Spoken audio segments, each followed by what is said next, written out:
Olá, meus irmãos, minhas irmãs, Deus abençoe a todos. Tudo bem com vocês? Eu espero que sim. Estamos de volta a mais um vídeo no canal Jesus Vem, o Tempo Acabou. E para quem não me conhece, o meu nome é Alessandra e eu convido vocês que ainda não são inscritos neste canal, que se inscrevam no canal, que compartilhem os nossos vídeos, principalmente aqueles de estudo que a gente tem feito mediante a palavra de Deus. Vamos levar a palavra do nosso Deus adiante a pessoas que ainda não têm o conhecimento dela. Ok? Eu conto com vocês. Deus abençoe desde já. Bom, faz um tempinho, né, que eu não gravo vídeo com vocês. Eu tava com saudade já. E hoje eu vim aqui para contar para vocês uma experiência que eu tive com o Senhor. Bom, foi na madrugada do dia 3, do dia 2 para o dia 3, né? Mas, primeiramente, eu passei, para quem já assistiu, né, o meu vídeo que eu fiz contando a respeito do dia 30 de abril, que eu tive um sonho, né, com a terceira G do mundo, e eu falei que se aquilo que eu tivesse visto fosse profético, ia acontecer, se não, normal. Porque isso para mim é algo que, assim como eu observo no sonho de outras pessoas, né, eu também observo no meu. E foi isso que eu tinha falado no último vídeo, quando eu falei a respeito desse sonho. E passou o dia 30 e nada aconteceu. E a gente sabe que a gente tem sido bombardeado com muitas notícias falando de guerra, de rumores de guerra, assim, de todos os lados, mas eu não estava realmente pensando em nada naquela noite que eu dormi e que sonhei com isso, e por isso eu resolvi contar, né? Isso eu já falei para vocês. Mas no dia 2 de maio, eu passei o dia inteiro pensando, né, a respeito disso, que passou o dia 30, né, dia 1º, dia 2, e nada tinha acontecido. E eu passei o dia inteiro pensando, eu fiquei pensando, Senhor, assim como eu tive um sonho que não foi o Senhor que me deu, né, porque o profético é aquilo que o Senhor mostra de algo que vai acontecer. Assim como o Senhor me deu este sonho, aliás, assim como este sonho que eu sonhei não foi o Senhor que me deu, eu tive um sonho de algo que estava com certeza na minha cabeça, de algo que estava no meu subconsciente, das informações que a gente tem tido. Assim pode ser muitas pessoas, muitos sonhos, inclusive eu mesma. Eu fiquei pensando, sabe, Senhor, eu tenho feito tantos vídeos, falado de tantas coisas. Será que muito do que eu digo não sai da minha cabeça? E eu acredito que essa seja a dúvida da maioria das pessoas, né, que pregam a palavra, que falam de profecias, de sonhos, de visões. A gente sempre tem essa observação, pelo menos eu sou assim, né?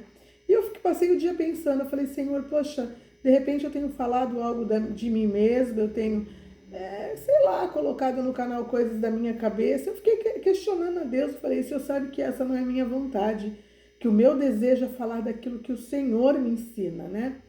E quando foi na hora de dormir, já era início da madrugada do dia 3, eu falei para Deus, eu não costumo fazer isso. Na realidade, eu nunca tinha feito isso. Mas, Senhor, eu fiz uma oração a Deus em silêncio, em pensamento, porque normalmente quando eu quero falar algo para Deus em segredo, que eu quero que eu saiba que realmente Ele me ouviu, quando a resposta vem, eu oro no silêncio, eu oro no meu coração e na minha mente. E eu falei, Senhor, eu vou fazer um desafio com o Senhor, coisa que eu nunca fiz. Se realmente isso que eu tenho falado, tudo aquilo que, neste mais de quase 2 anos de vídeo, que daqui a pouco vai fazer 2 anos de canal, né, que eu tenho postado vídeos no canal, se isso realmente vem do Senhor, me dá um sonho, me mostra o que está para acontecer, fala comigo, porque se o Senhor me der esse desafio que eu faço com o Senhor, se o Senhor me der esta resposta daquilo que está para acontecer, que se o Senhor disser para mim, eu vou ter certeza que é o Senhor que está falando comigo, e eu vou em frente. Não que não possa acontecer de eu ter sonhos da minha cabeça, gente, sempre vai ser assim. Sonho é algo que a gente tem que contar, observar e prestar atenção se aquilo vem de Deus ou não, quando se cumpre, né? E aí tudo bem, fui dormir, normal. Quando amanheceu na manhã do dia 3, gente, eu acordei passada. Eu acordei tipo, sabe, muito triste, assim, porque eu não tive nenhum sonho, né? Eu fiquei passada, eu falei, Senhor, então tudo que eu tenho falado, na sua grande maioria tem vindo da minha cabeça, porque se o Senhor não me respondeu e eu falei intimamente só com o Senhor, talvez o Senhor não tenha, né, se agradado de eu chegar e falar que ia fazer um desafio com o Senhor. Eu fiquei assim, tipo, super triste, passei o dia inteiro falando com Deus, falando, tudo bem, Senhor, a vontade é sua. Eu vou continuar te servindo, eu vou continuar aos teus pés, eu vou continuar porque eu sei que tudo é pela sua vontade. Mas eu estou muito triste porque o Senhor não me respondeu, não me disse nada, né? E passei o dia muito, muito aborrecida. Não falei nada disso com ninguém, não contei isso para ninguém, tudo bem. Passou o dia 3, dormi, amanheci o dia 4. Quando eu amanheci o dia 4, gente, normalmente quando eu acordo eu vou no quarto do meu filho mais velho, que o meu filho mais velho ainda é solteiro, né? O casado é o mais novo, que já não mora mais com a gente, mora com a esposa e com as filhas, e eu tenho só o mais velho que ainda mora comigo, que ainda é solteiro. E normalmente eu vou lá no quarto dele, ver se tá tudo bem, dou bom dia pra ele, né? E aí ele falou assim pra mim: mãe, eu tive um sonho ontem, que foi justamente na madrugada do dia 3, que eu orei, do dia 2 pro dia 3. Eu falei: mas por que você não me contou? Ah, mãe, eu passei o dia ontem com tanta coisa na cabeça e eu esqueci, eu contei só pro pai. E não contei pra senhora. Aí eu falei: tá, então me conta esse sonho. Aí ele falou pra mim assim: bom, primeiro o sonho começou, a gente estava aqui na nossa casa, e vocês estavam, a senhora e o pai, se trocando para ir a um casamento. Então vocês estavam se trocando e eu tinha tomado banho, né? Mas eu não estava afim de ir. Eu falei: não vou me trocar, não, eu não quero ir nesse casamento. E a gente falou: não, mas você não vai se trocar? Ah, não. E ele falou que ele ficou tipo ali, a gente se trocando, e ele tinha tomado banho e ficou tipo no quarto dele e não queria se trocar. Só que o que ele falou que acontecia neste sonho também é que nós estávamos dentro de casa, muito tranquilos, mas ao redor da nossa casa, ela era atacada por seres que pareciam cachorros ferozes, que ficavam atacando a nossa casa, tipo, e nós não estávamos nem aí. Nós não nos incomodávamos, estávamos tranquilos, nos trocando para este casamento. E a casa sendo sempre atacada por cachorros. Ele tinha essa compreensão que a casa estava sendo atacada por seres que pareciam cachorros raivosos e ferozes. E aí o meu marido falou para ele assim: você tem certeza que você não quer ir nesse casamento com a gente? Você vai ficar aqui sozinho. Aí ele disse que ele começou a observar aqueles ataques, aquelas coisas acontecendo. Ele falou: sabe do que mais? Eu vou sim, pai, eu vou sim, mãe, peraí que eu vou me trocar. E ele disse que a roupa dele já estava pronta. Ele é que estava, tipo, não querendo ir. Mas aí ele foi, pegou a roupa e ele vestiu. E ele falou que a roupa era a coisa mais linda, que a calça dele era uma calça social e que no tecido dela tinha como se fosse muitos brilhos, como se fossem pedrinhas de brilho, assim a camisa como a calça. E ele falava: nossa, as roupas, elas eram muito bonitas que a gente estava se vestindo. E aí nós saíamos para este casamento, íamos até a rua. Quando nós chegávamos na rua, ele olhava e falava: então a gente não vai no meu carro hoje, porque normalmente ele dirige, meu marido também dirige, né? E normalmente a gente sai para algum lugar sempre ou com ele ou com meu marido no carro. E ele falou: oba, hoje eu não vou dirigir, eu vou com alguém, legal. E saímos para a rua, coisas do meu filho, né? E quando a gente chegou na rua, ele falou que tinha muitas pessoas reunidas na rua que eram de uma igreja. Ele via pessoas da igreja, ele conseguia identificar pessoas de uma igreja da qual eu já fiz parte. Do primeiro ministério onde eu me converti, ele via pessoas, muitas pessoas reunidas, e ele identificava pessoas desse ministério, primeiro onde eu me converti, que é, no caso, o ministério da qual nós fazíamos parte, quando ele, com 9 anos, que eu já coloquei esse sonho no canal, teve aqueles sonhos que eu falei sobre arrebatamento, né? Era nesse ministério. Então ele viu pessoas desse ministério. E ele falou que as pessoas que nós nos reuníamos, e ele falava: vai vir algum ônibus, alguma coisa? Não. E ele falava: a gente descia a rua, tipo, caminhando para ir para o casamento. Eu falava: mas nós vamos a pé? Ele pensava. E a gente ia caminhando feliz da vida para o casamento. E ele falava: então vamos embora. E depois ele falou que o sonho mudava, né? Ele já estava numa escola, numa grande escola, uma escola muito bonita, uma escola muito bem arrumada, toda muito bem organizada, com várias salas. E ele estava numa sala, né? E os alunos dessa escola eram como se fossem jovens adolescentes de 14, 15 anos, e estavam todos dentro das salas. E em cada sala tinha como se fossem monitores ou responsáveis por essas pessoas, ou por esses jovens, né? E esses monitores, no qual ele era dessa sala que ele estava, ele e mais 2 eram monitores. Ele era um monitor que tinha cor dourada. Ele falava que a cor dele era dourada. Não tinha nada nele dourado, não estava vestido de dourado nem nada. Mas ele sabia que ele era um monitor dourado, e os outros existiam um monitor azul e um monitor vermelho. E eles tinham responsabilidade por aquela classe. E aí, num dado momento, tinha sido avisado para eles que tinha chegado o momento deles saírem daquela escola. E eles saíram, cada um saiu das suas classes, e eles, como monitores, tomavam conta. E eram várias classes com vários monitores e vários alunos sendo levados para fora daquela escola. E ele falou que o interessante é que ele observava os outros 2 monitores que estavam com ele e eles saíam para a rua da escola, e quando eles saíam era como se essa escola ficasse na cidade velha de Jerusalém. Eles caminhavam por dentro da cidade, mesma coisa, aquelas muros antigos, aquela cidade antiga, como se fosse dentro de Jerusalém, da Jerusalém antiga.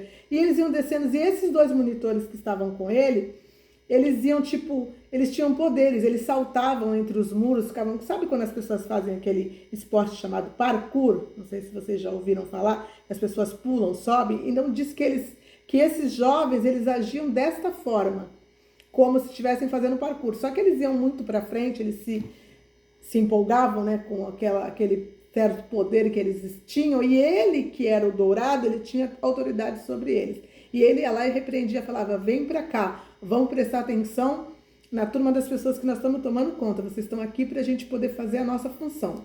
E tudo bem, ia todos caminhando, e chegava no momento, eles iam subindo ruas, né, essa cidade, como a cidade de Jerusalém, e chegavam no lugar que eles olhavam para frente, e era como se no alto de uma montanha tivesse uma plataforma, e nessa plataforma existia no meio dela um templo, como se fosse uma igreja antiga, um templo antigo, como uma igreja. E ele falou que para você passar para essa plataforma que eles iam subindo, e todo o povo e eles que tomavam conta, só tinha uma passagem, sabe como um castelo, que normalmente ele é cercado por água, né? E só tem aquela ponte para passar, só que era uma plataforma grande no alto da montanha, e para chegar a este acesso, para subir nessa plataforma, aonde estava este templo, eles só tinham um caminho, todos muito tomando conta, os que eram os monitores tomando conta, para que as pessoas passassem. Todos passavam com muito cuidado, passavam para o outro lado e passavam para esta plataforma. Nisso que ele falou que todos estavam nessa plataforma, ele olhava para baixo, porque eles estavam no alto, tinham subido, né? Ele olhava para baixo, ele via como um vale, e neste vale, bem à distância, ele via uma multidão de pessoas, como se estivesse num show. Muitas e muitas pessoas. E diante delas estava um telão, tocava como se fossem músicas eletrônicas, e as pessoas estavam como zumbis, se movendo ali todos ali, vidrados naquele telão. E ele falou que as imagens que apareciam naquele telão, eles sabiam que eram imagens que estavam ligadas ao anticristo. Ele sabia que aquilo ali vinha do anticristo. Ele falou, eu não sei dizer para a senhora quais imagens que eu via, mas eu sabia que era o anticristo. Nisso que eu olhava e que eu identificava aquele lugar, ele sabia que algo olhava para ele e via que ele estava olhando. Ele falou, era como se fosse uma inteligência artificial, algo oculto, um poder que conseguia me observar e dizia que eles estão nos vendo e nós estamos vendo eles, né? E aí ele sabia, olha, agora as pessoas já sabem que nós estamos aqui. Nisso ele ficava meio apavorado, porque ele sabia que eles tinham que proteger aquelas pessoas. E ele virava para trás. Ele estava olhando para baixo, ele virava para trás. Aí ele via que eu vinha vindo, no caso, eu. Ele falava, minha mãe. E aí ele falava para mim, mãe, é assim, contava o que ele estava vendo, e eu pegava, não falava nada, eu simplesmente falava para ele, olhava para ele e estendia minhas mãos, e ele vinha também no círculo, estendia as mãos dele em volta, né? E nós começávamos a orar. Nisso que nós estendíamos a mão e começávamos a orar, ele falou que vinha como uma redoma de poder assim, e cobria toda aquela plataforma onde estavam aquelas pessoas, onde estávamos nós, os monitores, eu, ele e outros, onde estavam as pessoas, onde estava aquele templo antigo, e aquilo era coberto por toda uma redoma, como se nada mais pudesse atravessar. E aí ele disse que ele acordou. Quando ele acordou, que ele olhou no relógio, eram 3:30 da manhã. E aí ele me contou esse sonho. Quando ele me contou esse sonho, eu fiquei olhando para ele e fiquei pensando, meu Deus, o Senhor me respondeu, mas me respondeu como é característico do Senhor, do jeito que o Senhor quer. Em vez de o Senhor dar o sonho para mim, o Senhor deu o sonho para o meu filho. E detalhe, esse meu filho, que se chama Leonardo, né? Ele nunca, depois de adulto, tinha sonhado nada a respeito disso. Nada. E ele ficou muito impressionado com o sonho. Ele falou que o sonho foi muito impressionante. E quando ele me contou, eu falei, você tem noção do que você sonhou? Eu falei, primeiro que casamento significa que nós estávamos nos preparando para o arrebatamento da igreja. E nós estávamos o quê? Nos preparando para um casamento, para estar com o Senhor, para ser arrebatado, sendo atacado por demônios, né? Estávamos dentro de casa e ele via como a casa sendo atacada por cães ferozes, assim, por seres ferozes, mas nós estávamos ali, tipo, se trocando, se preparando para o casamento. E ele, num primeiro momento, já tinha tomado banho, mas não estava muito afim. E isso, para mim, remete àquilo que eu falei, já até contei, que teve uma fase, contei no grupo, do qual eu faço parte, teve uma fase que ele e o outro, meu filho, ficaram que meio jovens, né? Tipo, eles nunca deixaram de ir à igreja, mas ficaram, tipo, morno, não estavam muito preocupados com as coisas que estavam acontecendo, né? E ele passou por essa fase, hoje não, hoje ele está muito atento, servindo ao Senhor. E então eu vejo como que ele não queria, porque ele não estava muito se incomodando, e de repente ele desperta com tudo que estava acontecendo, se troca, e nós estamos caminhando, né? Caminhando para chegar diante do Senhor, para sermos arrebatados, para chegarmos nesse casamento. E aí o sonho muda. E o interessante é que quando o sonho muda, a impressão que eu tive é que ali não estava falando de um avivamento que acontece agora, antes do arrebatamento. Tanto é que o sonho tem uma sequência. Mas aquilo que vai acontecer depois, o que me remete aos 144 mil. Aqueles que são escolhidos e selados por Deus. E olha como é interessante, porque nós estávamos na cidade de Jerusalém. Ele mesmo disse, mãe, parecia a cidade velha de Jerusalém. E nós estávamos na cidade de Jerusalém, nós estávamos como que numa função de levar pessoas à salvação naquele lugar. E que nós tínhamos a responsabilidade, tínhamos um certo poder de pular alto, de correr, de uma velocidade maior, um poder maior, uma força maior que ele percebia nesse sonho. E que, mediante ali, aquele convívio que nós estávamos tendo, no mesmo momento que o anticristo já estava no poder, que as pessoas marcadas já estavam sobre o seu domínio, que nós vamos exercer uma autoridade. Quando eu digo nós, eu digo aqueles que são escolhidos para serem os 144 mil, vão exercer uma autoridade da qual o Senhor vai nos dar, para que também venhamos levar pessoas naquele período à salvação, né? A ter o encontro com o Senhor. Então, aquele momento que nós estendíamos as mãos e orávamos, Deus cercava tudo com uma redoma de poder e ninguém podia, chegar mais perto de nós. Então, eu fiquei impressionada e eu pensei, Senhor, o Senhor me respondeu. E eu achei isso tão glorioso que eu resolvi vir contar para vocês. Já era para eu ter contado, isso foi no dia 3, né? Depois ele me contou que tinha sonhado no dia 4, mas eu tive muitas coisas, eu tive dias bem cheios de compromissos, de coisas para fazer que eu não consegui vir gravar antes, mas eu falei, eu preciso gravar e eu queria que ele contasse. Mas ele não é chegado em gravar vídeo. Você vê que do sonho dos 9 anos dele que ele teve, que era de 9 para 10 anos que ele contou para mim, eu também tive que vir e contar o sonho dele, porque ele fala, não, mas não vou gravar sonho não, ele não quer gravar, ele fica constrangido, né? Mas eu falei, eu vou contar, porque isso para mim é uma resposta muito grande que Deus está me dando, que tudo aquilo que ele tem me dado, né, para falar da palavra dele, aquilo que tem sido realmente que tem vindo dele, tem vindo mediante a vontade dele, mediante a direção do Espírito Santo e mediante a palavra de Deus. Eu espero que vocês tenham entendido, né? Desde já agradeço a todos vocês. Fiquem com Deus e até a próxima.